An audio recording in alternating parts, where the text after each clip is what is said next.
ട്രിവാൻഡ്രത്ത് ഒരു കറക്കം, ട്രിവാൻഡ്രം സെൻട്രലിൽ തന്നെ ഒരു കറക്കം. എന്ത് പറ്റി? ഇല്ല, തെരഞ്ഞെടുപ്പൊക്കെ ആണല്ലോ. ഞാൻ ഇങ്ങനെ ആലോചിക്കുകയാണ്, BJP പറയുന്നു BJP പുതിയ അക്കൗണ്ട് തുറന്ന് തിരുവനന്തപുരവും കേരളവും ഒക്കെ വലിയ മാറ്റങ്ങൾ വികസനം കൊണ്ടുവരുന്നു പറയുന്നു. LDF പറയുന്നു മൂന്നാം പിണറായി സർക്കാർ വരുമെന്ന്. UDF പറയുന്നു ഭരണമാറ്റം ഉണ്ടാവുമെന്ന്.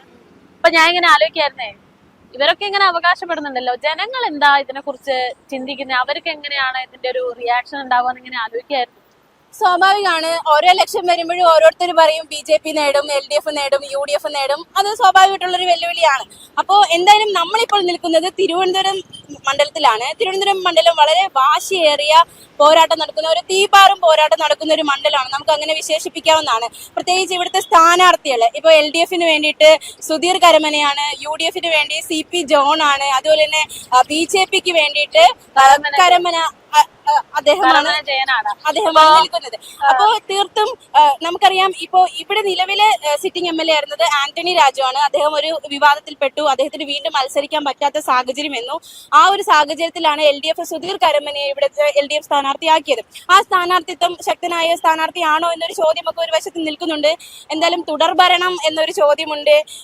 ഭരണമാറ്റം ആഗ്രഹിക്കുന്നുണ്ടോ? LDF UDF BJP NDA ഇതാണ് അറിയാനുള്ളത്. ജനങ്ങളോട് തന്നെ നമുക്ക് ചോദിച്ചറിയാം. തിരുവനന്തപുരം മണ്ഡലത്തിലെ വോട്ടർമാര് അവരെന്താണ് ആഗ്രഹിക്കുന്നത്, അവർക്ക് എന്താണ് പറയാനുള്ളത്? അപ്പൊ നമുക്ക് നേരെ ഇവിടുന്ന് ഈ തിരുവനന്തപുരം നഗരത്തിന്റെ ഒരു ഹൃദയഭാഗത്തേക്ക് പോകാം, അല്ലെ? അങ്ങോട്ടേക്ക് പോകാം. തിരുവനന്തപുരം മണ്ഡലത്തിൽ ഇപ്രാവശ്യം ആര് തൂക്കും? ഇപ്രാവശ്യം BJP ആണെന്ന് ഉറപ്പാണല്ലോ, അതിൽ തർക്കം വരില്ലല്ലോ. ഇപ്പൊ BJPന്റെ സ്ഥാനാർത്ഥി അദ്ദേഹം പരിചിതനാണോ? മണ്ഡലത്തിലുള്ളവർക്കൊക്കെ പരിചിതനാണോ?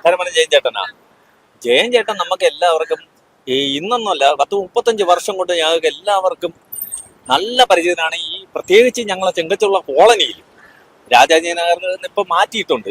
രാജാജി നഗറിലെ കോളനിയിൽ അയാളെ ഏറ്റവും നല്ല എല്ലാവരും നേരിട്ടറിയാന്നുള്ളതാണ്. ഇപ്പോഴും ഒരു 10 ദിവസത്തിനകത്ത് പോലും ഇവിടെ വന്നിട്ട് പോയ ഒരു വ്യക്തിയാണത്.